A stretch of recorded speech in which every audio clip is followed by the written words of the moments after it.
let me, and forgive me, Mr. President, for saying this. During our inauguration, before I say that, when we went to State House for the first time after we won the election, we accompanied His Excellency the President to State House. So when we arrived there, we went to the office, inside the office, where a long time we used to go and see Nyayo inside. And again, we went to see Kibaki when he was there. So when we entered inside, the president told me, my friend, please pray first. Let us pray.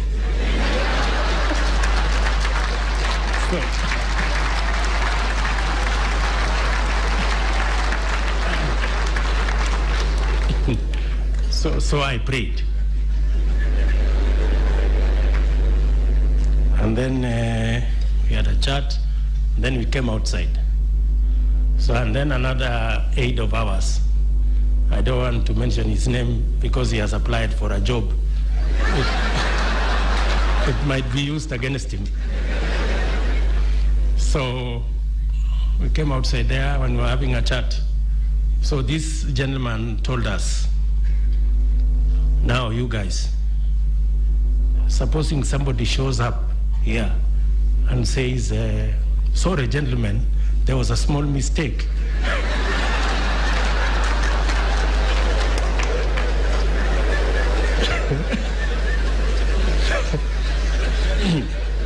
You are not supposed to be the ones who are supposed to be.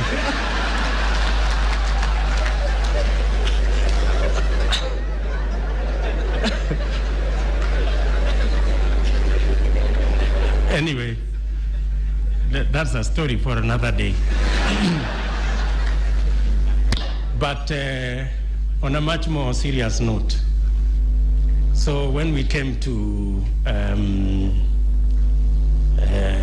Kasarani, which is the same vicinity around here,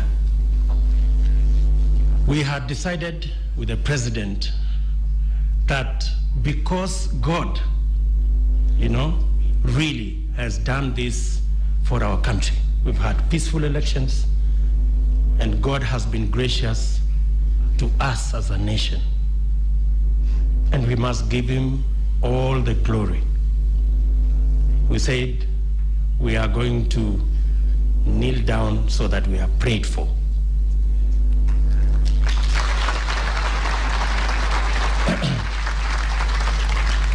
But we didn't know how to tell now all these people. And the most difficult person was the Chief of Defense Forces.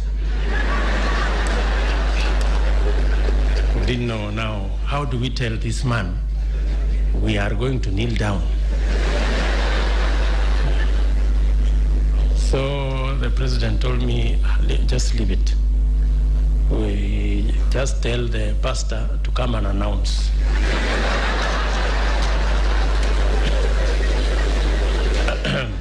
So when that time arrived and we were supposed to kneel down, I saw the eyes of the Chief of Defense Forces. And he was not amused. And he told me, because we were running there is no way the commander-in-chief is going to kneel down. The soldiers are standing there.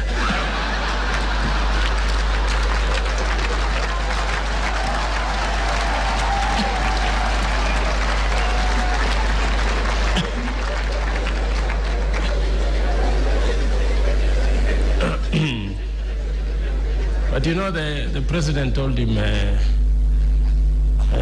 CDF, just step back.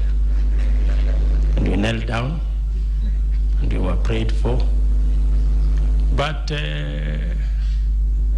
after a day, I met the CDF. And he told me, his wife told him if there was the ceremony of inauguration, forget about anything else that happened. The kneeling down was the event.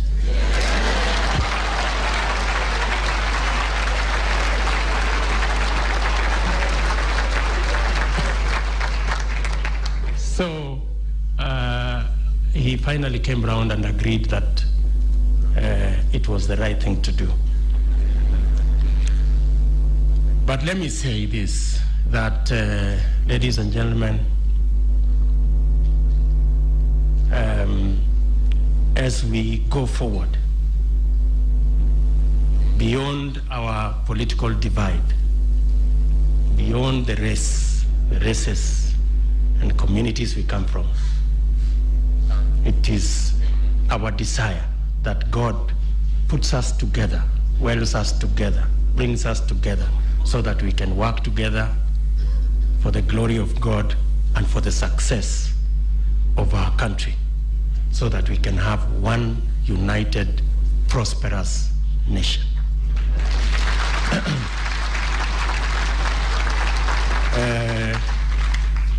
Your Excellency, let me conclude there and say I'm very proud to be your deputy, although some of these people, they demote me sometimes.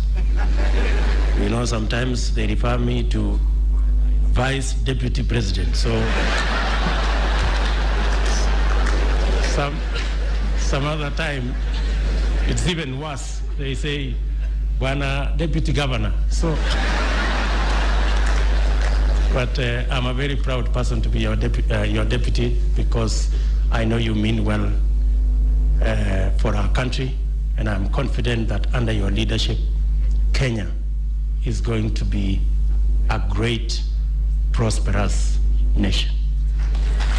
Let me now, my very humble duty to request His Excellency, the President of the Republic of Kenya, Honorable Uhuru Kenyatta, to make his speech.